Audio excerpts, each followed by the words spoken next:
ओम शांति। 23/12/24 के आज के मधुर महावाक्य। बाबा ने कहा, मीठे बच्चे, तुम बाप के पास आते हो रिफ्रेश होने। बाप के मिलने से भक्ति मार्ग की सब थकान दूर हो जाती है। प्रश्न है, तुम बच्चों को बाबा किस विधि से रिफ्रेश करते हैं? उत्तर, बाबा ज्ञान सुना सुना कर तुम्हें रिफ्रेश कर देते हैं। दूसरी पॉइंट, याद से भी तुम बच्चे रिफ्रेश हो जाते हो। वास्तव में सतयुग है सच्ची विश्रामपुरी। वहाँ कोई अप्राप्त वस्तु नहीं जिसको प्राप्त करने के लिए परिश्रम करना पड़े। तीसरी पॉइंट, शिव बाबा की गोद में आते ही तुम बच्चों को विश्राम मिल जाता है, सारी थकान दूर हो जाती है। ओम शांति। बाप बैठ समझाते हैं, साथ में ये दादा भी समझते हैं, क्योंकि बाप इन दादा द्वारा बैठ समझाते हैं। जैसे तुम समझते हो वैसे ये दादा भी समझते हैं। दादा को भगवान नहीं कहा जाता, यह है भगवानुवाज। बाप क्या समझाते हैं? देही अभिमानी भाव, क्योंकि अपने को आत्मा समझने बगैर परम पिता परमात्मा को याद कर न सके। इस समय तो सभी आत्माएं पतित हैं। पतित को ही मनुष्य कहा जाता है, पावन को देवता कहा जाता है। यह बहुत सहज समझने और समझाने की बातें हैं। मनुष्य ही पुकारते हैं, हे पतितों को पावन बनाने वाले आओ। देवी देवताएं ऐसे कभी नहीं कहेंगे। पतित पावन बाप पतितों के बुलावे पर आते हैं। आत्माओं को पावन बनाकर फिर नई पावन दुनिया भी स्थापन करते हैं। आत्मा ही बाप को पुकारती है, शरीर तो नहीं पुकारेगा। पारलौकिक बाप जो सदा पावन है उसे ही सब याद करते हैं। यह है पुरानी दुनिया। बाप नई पावन दुनिया बनाते हैं। कई तो ऐसे भी हैं जो कहते हैं, हमको तो यहाँ ही अपार सुख है, धन माल बहुत है। वह समझते हैं हमारे लिए स्वर्ग यही है। वह तुम्हारी बातें कैसे मानेंगे? कलयुगी दुनिया को स्वर्ग समझना यह भी बेसमझी है। कितनी जड़ी भूत अवस्था हो गई है, तो भी मनुष्य कहते हैं हम तो स्वर्ग में बैठे हैं। बच्चे नहीं समझाते हैं तो बाप कहेंगे ना, तुम क्या पत्थर बुद्धि हो, दूसरे को नहीं समझा सकते हो? जब खुद पारस बुद्धि बने तब तो दूसरों को भी बनावे। पुरुषार्थ अच्छा करना चाहिए, इसमें लज्जा की बात नहीं, परंतु मनुष्यों की बुद्धि में आधा कल्प की जो उल्टी मतें भरी हुई हैं, वह कोई जल्दी भूलते नहीं। जब तक बाप को यथार्थ रीति नहीं पहचाना है तब तक वह ताकत आ नहीं सकती। बाप कहते हैं, इन वेदों शास्त्रों आदि से मनुष्य कुछ भी सुधरते नहीं हैं, दिन प्रतिदिन और ही बिगड़ते आए हैं। सतो प्रधान से तमो प्रधान ही बने हैं। यह किसकी भी बुद्धि में नहीं है कि हम ही सतो प्रधान देवी देवता थे। कैसे नीचे गिरे हैं किसको जरा भी पता नहीं है। और फिर 84 जन्म के बदले 84 लाख जन्म कह दिया है, तो फिर पता भी कैसे पड़े? बाप बगैर ज्ञान की रोशनी देने वाला कोई नहीं। सभी एक दो के पिछाड़ी दर दर धक्के खाते रहते हैं। नीचे गिरते गिरते पट पड़ गए हैं। सब ताकत खत्म हो गई है। बुद्धि में भी ताकत नहीं जो बाप को यथार्थ जान सके। बाप ही आकर सबकी बुद्धि का ताला खोलते हैं, तो कितने रिफ्रेश होते हैं। बाप के पास बच्चे रिफ्रेश होने आते हैं। घर में विश्राम मिलता है ना। बाप के मिलने से भक्ति मार्ग की सब थकान भी दूर हो जाती है। सतयुग को भी विश्रामपुरी कहा जाता है। वहाँ तुम्हें कितना विश्राम मिलता है। कोई अप्राप्त वस्तु नहीं जिसके लिए परिश्रम करना पड़े। यहाँ रिफ्रेश बाप भी करते हैं तो यह दादा भी करते हैं। शिव बाबा की गोद में आते कितना विश्राम मिलता है। विश्राम माना ही शांत। मनुष्य भी थककर विश्रामी हो जाते हैं। कोई कहाँ विश्राम के लिए जाते हैं ना। लेकिन उस विश्राम में रिफ्रेशमेंट नहीं। यहाँ तो बाप तुम्हें कितना ज्ञान सुनाकर रिफ्रेश करते हैं। बाप की याद से भी कितने रिफ्रेश होते और तमो प्रधान से सतो प्रधान भी बनते जाते हो। सतो प्रधान बनने के लिए यहाँ बाप के पास आते हो।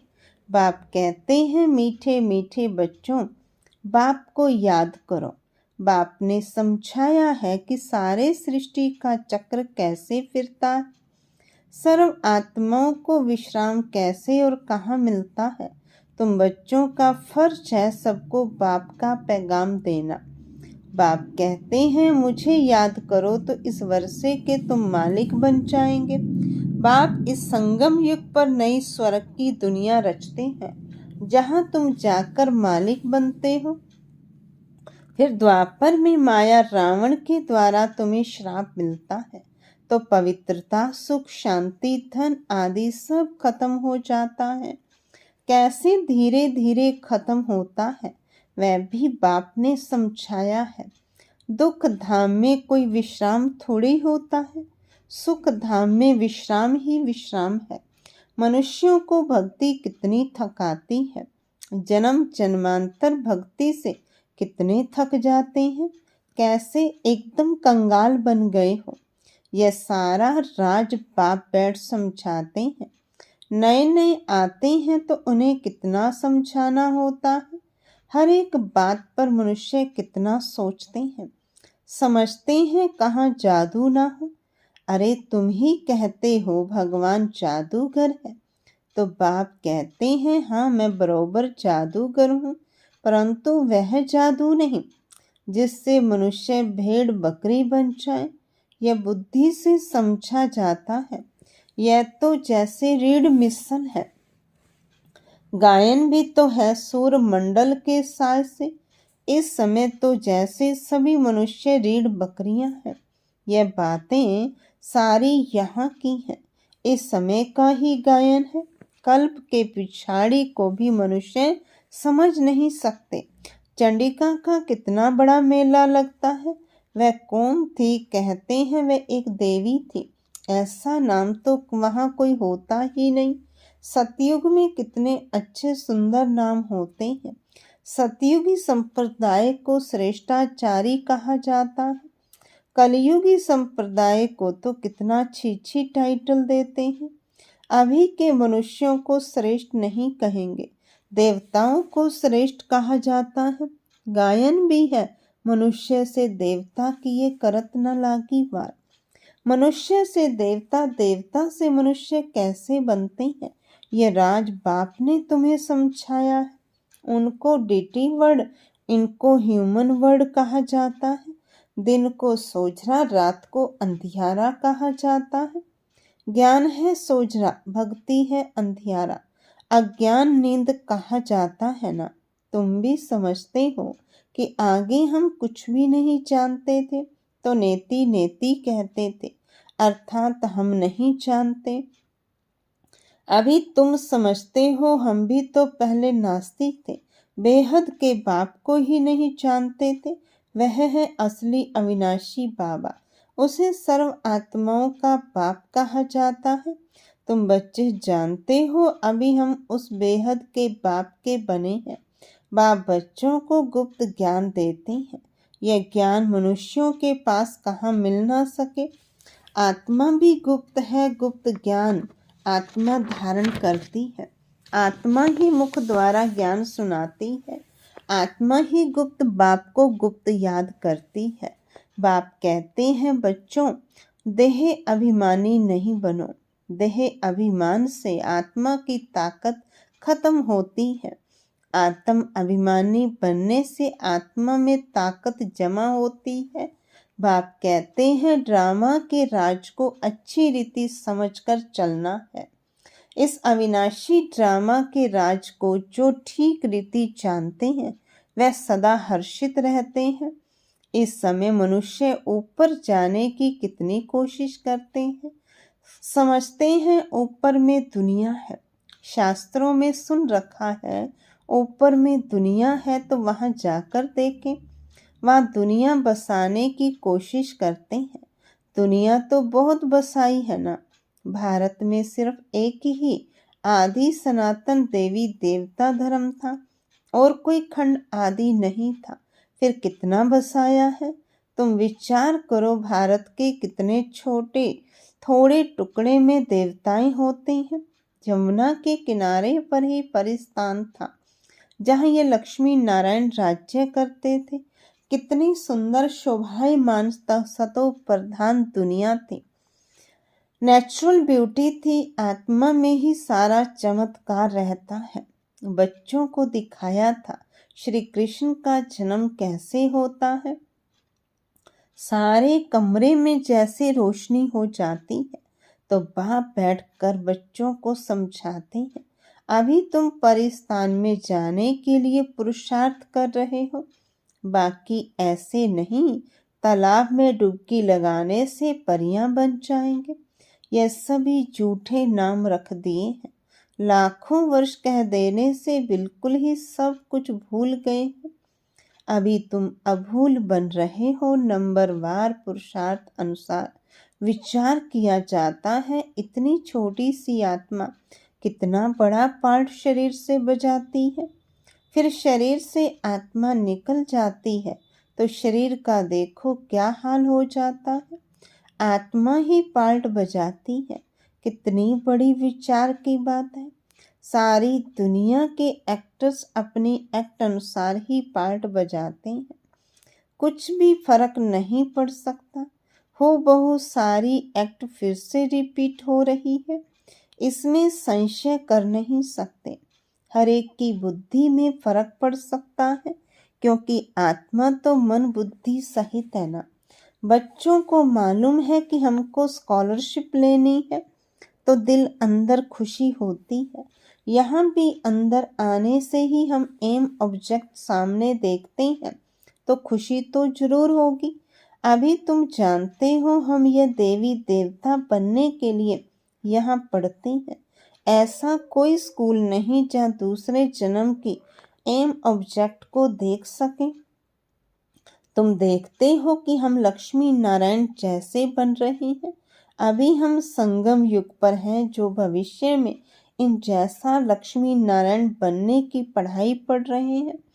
कितनी गुप्त पढ़ाई है। एम ऑब्जेक्ट को देख कितनी खुशी होनी चाहिए। खुशी का पारावार नहीं। स्कूल व पाठशाला हो तो ऐसी है, कितनी गुप्त परंतु जबरदस्त पाठशाला है। जितनी बड़ी पढ़ाई उतनी ही फैसिलिटीज रहती है, परंतु यहाँ तुम पट पर बैठ पढ़ते हो। आत्मा को पढ़ना होता है, फिर चाहे पट पर बैठे चाहे तख्त पर, परंतु खुशी से खगिया मारते रहो कि इस पढ़ाई को पास करने बाद जाकर यह बनेंगे। अभी तुम बच्चों को बाप ने आकर अपना परिचय दिया है कि मैं इनमें कैसे प्रवेश कर तुमको पढ़ाता हूँ। बाप देवताओं को तो नहीं पढ़ाएंगे। देवताओं को यह ज्ञान कहाँ। मनुष्य तो मूझते हैं, क्या देवताओं में ज्ञान नहीं है। देवताएं ही इस ज्ञान से देवता बनते हैं। देवता बनने के बाद फिर ज्ञान की क्या दरकार है। लौकिक पढ़ाई से बैरिस्टर बन जाता है, कमाई में लग गया, फिर बैरिस्ट्री पढ़ेंगे क्या। अच्छा, मीठे मीठे सिक्की लधे बच्चों प्रति माता पिता बाप दादा का याद प्यार और गुड मॉर्निंग। रूहानी बाप की रूहानी बच्चों को नमस्ते। रूहानी बच्चों की रूहानी बाप दादा को नमस्ते। धारणा के लिए मुख्य सार। पहली पॉइंट, अविनाशी ड्रामा के राज को यथार्थ समझ हर्षित रहना है। इस ड्रामा में हर एक एक्टर का पार्ट अपना अपना है जो हूबहू बजा रहे हैं। दूसरी पॉइंट, एम ऑब्जेक्ट को सामने रख खुशी में खगिया मारनी है। बुद्धि में रहे हम इस पढ़ाई से ऐसा लक्ष्मी नारायण बनेंगे। वरदान, याद और सेवा के शक्तिशाली आधार द्वारा तीव्र गति से आगे बढ़ने वाले माया जीत भव याद और सेवा के शक्तिशाली आधार द्वारा तीव्र गति से आगे बढ़ने वाले मायाजीत ब्राह्मण जीवन का आधार याद और सेवा है। यह दोनों आधार सदा शक्तिशाली हों तो तीव्र गति से आगे बढ़ते रहेंगे। अगर सेवा बहुत है, याद कमजोर है, वह याद बहुत अच्छी है, सेवा कमजोर है तो भी तीव्र गति नहीं हो सकती। याद और सेवा दोनों में तीव्र गति चाहिए। याद और निस्वार्थ सेवा साथ साथ हो तो माया जीत बनना सहज है। हर कर्म में कर्म की समाप्ति के पहले सदा विजय दिखाई देगी। स्लोगन: इस संसार को अलौकिक खेल और परिस्थितियों को अलौकिक खिलौने के समान समझकर चलो। इस संसार को अलौकिक खेल और परिस्थितियों को अलौकिक खिलौने के समान समझकर चलो। अच्छा, ओम शांति।